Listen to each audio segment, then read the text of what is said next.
nós somos plantadores de igrejas, e como tem pessoal que querem ouvir de Deus, mas como nós mesmos somos frequentemente um empecilho, atrapalhando sem querer, sem perceber. Ó Senhor, não sejam envergonhados por minha causa os que esperam em Ti, ó Senhor, Deus dos exércitos.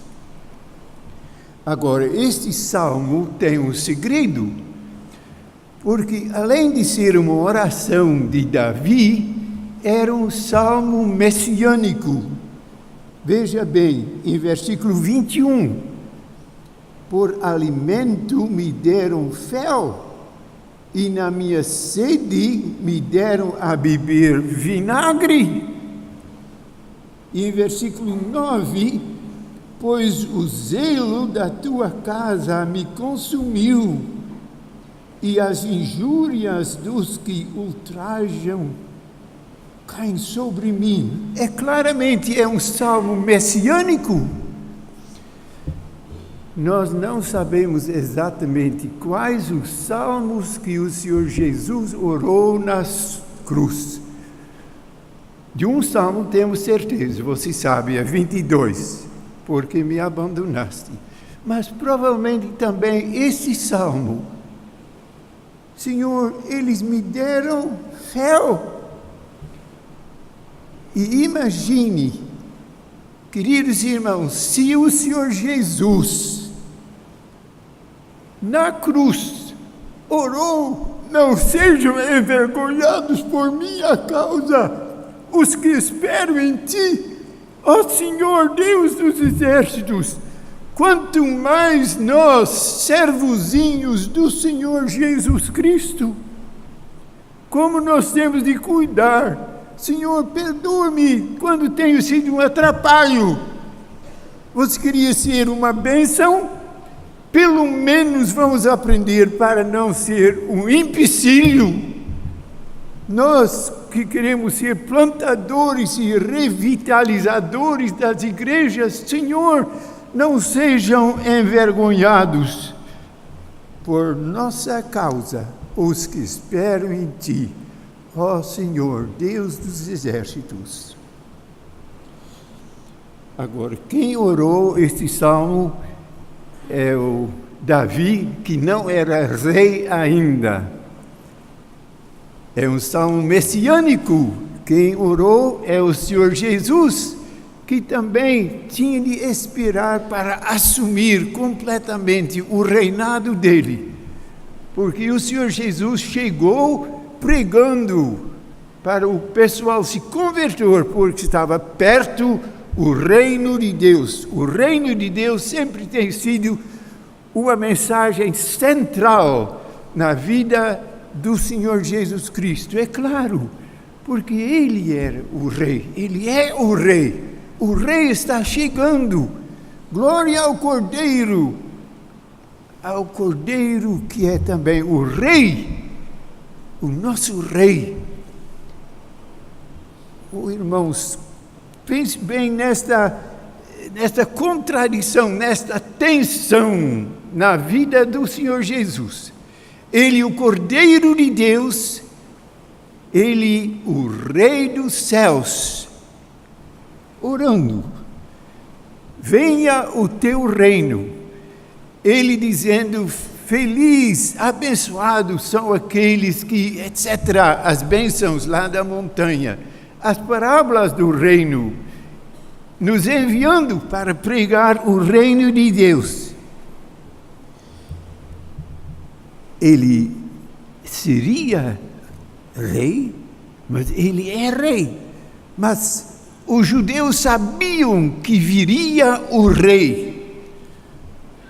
As promessas messiânicas, irmãos, no Velho Testamento apontam não somente para o Cordeiro, mas para o Rei. Vamos ver uma promessa em Gênesis 49. Lá diz: o cetro não se arredará de Judá, nem o bastão de entre seus pés, até que venha Siló, e a ele obedecerão os povos. É uma promessa um pouquinho velada, como era aquela primeira promessa, a promessa mãe, em Gênesis 3:15. Mas um dia viria o rei. Essa palavra Siló é uma palavra um pouco difícil, mas fala sobre a promessa de Siló. E esta promessa de Siló tem um nome estranho. Siló, o que quer dizer? Um nome estranho, difícil, não era um título, como se fosse rei, nem era um nome próprio, como Judá, mas era uma descrição de uma pessoa. Você percebe em Gênesis 49, versículo 10, se trata de um cetro. E o cetro, naquela época, era um símbolo da majestade. A gente podia dizer, era uma coroa. O cetro era um bastão, um símbolo daquele que era o rei. E diz aqui, o cetro não se arredará de Judá, nem o bastão de entre seus pés, até que venha Siló. E a pergunta era, quem seria este rei? Agora, logo antes, o Jacó, o velho Jacó, fala sobre o leãozinho, o leão e leoa. É claro que ele se refere ao leão de Judá. E era uma tensão entre os irmãos, porque Jacó finalmente tinha 12 filhos. Quem seria o portador daquela promessa? Era aquela promessa lá de Gênesis 3:15. Aquela promessa que tinha sido carregado por todo esse pessoal também dentro da arca. E depois da arca tinha se espalhado, chegando a Babel. As línguas se confundiram completamente. E os nomes mudaram, mas a promessa ficou, assim como uma preciosidade, alguma lembrança nos povos. Um dia será diferente. Até o historiador romano Suetônio sabia desta promessa, desta esperança. E também um velho feiticeiro sabia disto. Jacó é por volta assim de 1800, mas o velho feiticeiro vivia uns 400 anos depois, era o Balaão. E esse Balaão foi usado por Deus de uma maneira especial, porque veja bem em Números 22.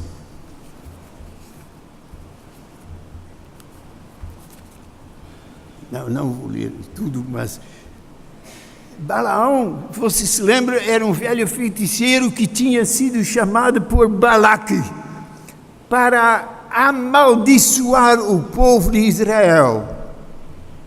Ele chegou, ele já advertiu, ele disse, eu só vou poder falar o que Deus me disser, ainda bem. E em vez de amaldiçoar o povo, como ele abençoou este povo. E disse em Números 24, versículo 17, Números 24, 17,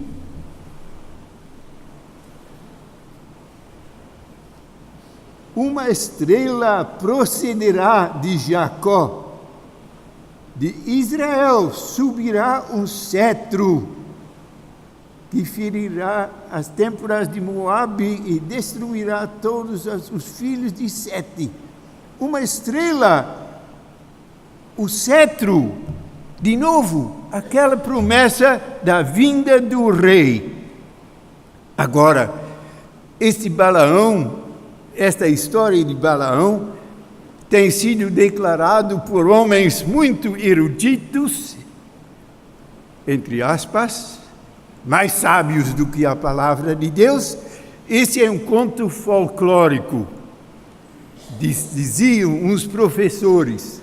Coitado quando você tem tido professores assim. Mas fique firme, eu tenho sido assaltado muito durante a minha vida, viu? Me disseram, Francisco, você é antiquado, porque você não sabe o desenvolvimento da teologia, da exigência, agora é completamente diferente. Eu digo, com licença, eu fico com Jesus e os apóstolos. E claro, qual é a tua autoridade? Irmãos, isto é uma decisão do coração. Não assim, do intelecto somente. Claro que temos de pensar. Mas que doidice é de dizer que Lucas, por exemplo, escreveu historinhas somente. Nada! Lucas era um excelente historiador. Não vou provar agora porque seria uma aula. Mas é incrível. Irmãos, a minha defesa como acadêmico tem sido também, eu fico ao lado do Senhor Jesus e os apóstolos. Daí me declararam-se meio assim, né? Mas eu sou feliz, porque ando com Jesus Cristo. Eu oro que, de fato, os nossos curadores, os nossos jets, apontam professores que são fiéis à palavra de Deus. Que responsabilidade eles têm, irmãos. Claro que esses professores têm uma responsabilidade, mas quem apontou esses professores são aqueles que têm essa responsabilidade diante de Deus. Irmãos, oremos pelos nossos seminários, para que sejam instrumentos para ter uma pregação fiel à palavra de Deus. Balaão, um conto folclórico. Bom, irmãos, quando eu estudava, eu não podia provar que não era. Felizmente, quando nós estávamos servindo em Cascavel, foi uma missiva, uma comissão exploradora arqueológica da Universidade Federal de Leiden, da minha terra, homens, mas liberais até, né, foram lá para fazer umas escavações em Jordânia. Aqui tem o Rio Jordânia, ao lado tem Jordânia. O Rio Jordão e ao leste do Rio Jordão foram fazer escavações. Era de ir a lá, o lugar. E descobriram as ruínas de um santuário. Interessante, mas mais interessante, acharam umas letras em hebraico antigo. Foram cavando, e tinha sido despedaçado, mas deu para recuperar por causa da tinta preta e vermelha. E foram publicados o que acharam. E finalmente um professor, os outros não conseguiam ler, um professor descobriu e conseguiu ler, e foi publicado o que disse. Disse lá naquele muro caído nos pedaços, mas disse: Bilião, filho de Beor, viu numa visão noturna dos oráculos dos Shadaim, dos deuses. Será que Balaão está lá numa escavação? Está lá. Ao lado do Rio Jordão, mas ele não era de Mesopotâmia? Quem disse? A nossa Bíblia. Mas às vezes tem probleminhas na Bíblia que não são problemas reais, mas são problemas assim de verificar bem o que está no texto. Um probleminha manuscrito lógico. Ou pode ser simplesmente um problema de interpretação. Porque veja bem, o que diz lá, não diz Mesopotâmia, mas diz o rio. Então pode ser qualquer rio. E dentro do nome até fala sobre rios. Esse homem, esse Balaão, morava na cidadezinha de Entre Rios. E onde estava? Não tão longe, porque é que ele podia vir no burrinho dele lá de Mesopotâmia, assim, ida e volta, etc. Não dava. Mas ele morava bem mais perto da Monte Nebo, lá de Moabe, do que nós pensamos. Os mensageiros de Balaque foram lá, naquele lugar, Petor, e lá acharam o velho feiticeiro renomado. E é que esse homem disse que ele viu que o cetro vai subir de Israel. Uma maldição, uma bênção. Uma estrela procederá de Jacó, de Israel subirá um cetro que até ferirá Balaque, Moabe. Irmãos, esta promessa ficou tão conhecida, entrou na história e muitos anos depois, séculos depois, você vai vê-lo novamente em Ezequiel. Em Ezequiel 21. E lá diz na palavra de Deus alguma coisa interessante. E você devia se lembrar que já avançamos bastante na história. Não é mais a época de Jacó, nem do velho Balaão, mas de Ezequiel. Por volta, um pouco antes de 586, antes do povo de ser levado para a Babilônia, antes da destruição de Jerusalém. E diz a palavra de Deus através de Ezequiel: e tu, ó profano e perverso príncipe de Israel. Quem era? Era Zedequias, o último rei de Israel, cujo dia virá no tempo do seu castigo final. Assim diz o Senhor: tira o diadema e remove a coroa. 27. Ruína, ruína, a ruínas a reduzirei, e ela já não estará, até que venha aquele a quem ela pertence de direito. É interessante, a mesma coisa, o que Balaão falou, até que aquele vem a quem tem direito, Siló, a quem devemos obediência. E aqui de novo, uma profecia, Ezequiel: até, tira essa coroa, homem, até que venha aquele a quem ele pertence de direito. E o rei viria, e veio Jesus Cristo, até que venha Siló. E a chegada de Siló está na plenitude do tempo. Ninguém sabia quando era a plenitude, mas era como se Deus tem um copo na mão para medir o tempo e também para medir os pecados dos povos. E quando está cheio, Deus diz: chega. Plenitude dos tempos. Daí ele mandou Jesus. E era como se Deus risse dos governadores da terra, porque naquela época em que ele mandou o Siló, no mesmo tempo o imperador mais poderoso estava lá no trono em Roma. Mas agora Deus disse: agora eu vou mandar o meu Silózinho num cantinho da terra. Era uma coisa incrível, um cantinho tão remoto no leste do Império Romano, e um cantinho tão desprezado, tão odiado pelos cônsulos romanos. que não queriam ser cônsul lá em Judeia, porque os judeus eram rebeldes.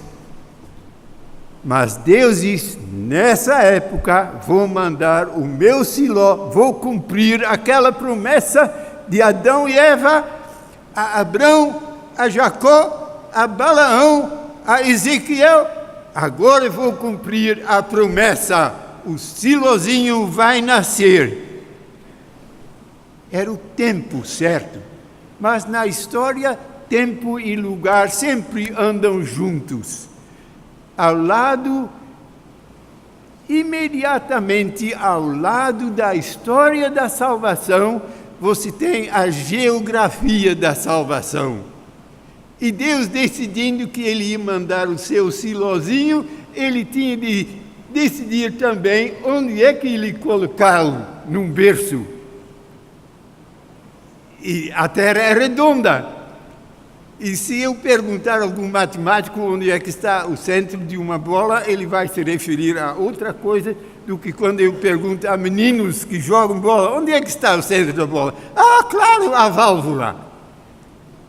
Assim Deus tinha de achar um lugar para colocar o óleo da graça neste mundo. E olhando, onde é que ele acharia? Claro, na terra escolhida. E Israel, terra tão desprezada, mas escolhida por Deus. E aonde exatamente? E Deus se lembrou das promessas a Davi. Ele mandou o seu Silózinho à cidade de Davi, Belém. Agora, será que eles reconheceram quando chegou aquele que tem direito à coroa? Sabe o que aconteceu, irmãos? O Sinédrio, quando os romanos capturaram ou esmagaram Judá, o Sinédrio, que era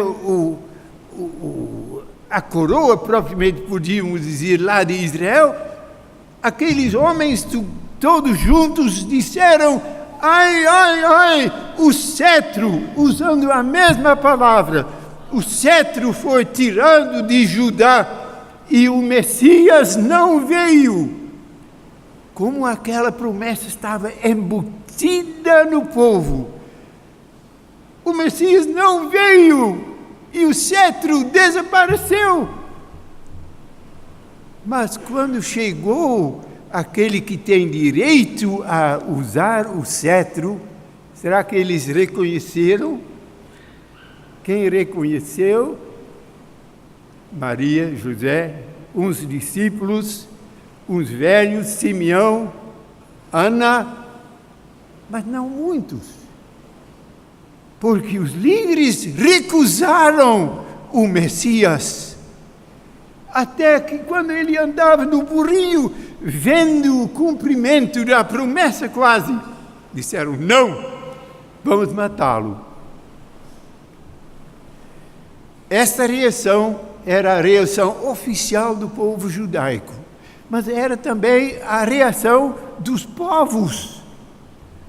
O governador romano disse, bom, vou entregá-lo. Graças a Deus, entre os gentios também tinha aqueles que reconheceram o Siló. Lá do Oriente vieram os magos e do Ocidente tinha o centurião. Eram poucos, mas não faz mal, foi reconhecido. Se lembra o que significa Siló? Aquele que tem direito a usar o cetro, o rei dos reis. Não é fácil sempre reconhecê-lo. João Batista, que tinha sido arauto do Siló, estava confuso. Mandou um bilhetinho, Senhor Jesus, és tu? Ou será que... E Jesus só disse, diga a João o que está acontecendo. Os coxos andam, os cegos vêm, os presos libertos, Mas você presta atenção, ele não citou o ano da vingança do Senhor, porque foi suspendido por enquanto. Por enquanto. João, calma. Você não se enganou, sou eu mesmo, disse Jesus, só que você se enganou na ordem cronológica. Você sempre pregava com tanto gosto que o machado estava pronto, que o juízo vinha vindo. E de repente o Espírito Santo tocou no teu ombro, João. Você se lembra? E você tinha de dizer: eis o Cordeiro de Deus que tira o pecado do mundo. O Rei é o Cordeiro. Glória ao Cordeiro de Deus. E Deus diz: e você? Você reconhece este Rei? Irmãos, quando você tem dificuldade de reconhecer o Rei, se lembra que quando você tem orado muito e Deus não cumpriu, não respondeu, parece que não respondeu, que as tuas orações não respondidas são orações com uma coroa de espinhos. Tem sido um problema de todos os filhos de Deus durante séculos. Por isso eles clamam: Senhor Jesus, venha logo. E todo o Islã está tentando de destruir aquela promessa a Israel. É a última luta. Mas Deus diz: espera aí um pouco. Não chegou ainda o ano da vingança do Senhor, mas virá. O Siló virá. Irmãos, o nosso Cordeiro venceu. Vamos segui-lo. Tenho tido o privilégio de estudar 2 anos com os irmãos moravianos de Zinzendorf. E sabe, pensando assim, em plantadores, que essa igreja humilde de refugiados de Boêmia, enviou em 20 anos, enviou mais missionários para o campo, naqueles 20 anos, do que toda a igreja evangélica daquela época em 2 séculos. Irmãos, que privilégio de ter um congresso de plantadores de igreja. Venceu o Cordeiro nosso. Vamos segui-lo. Amém.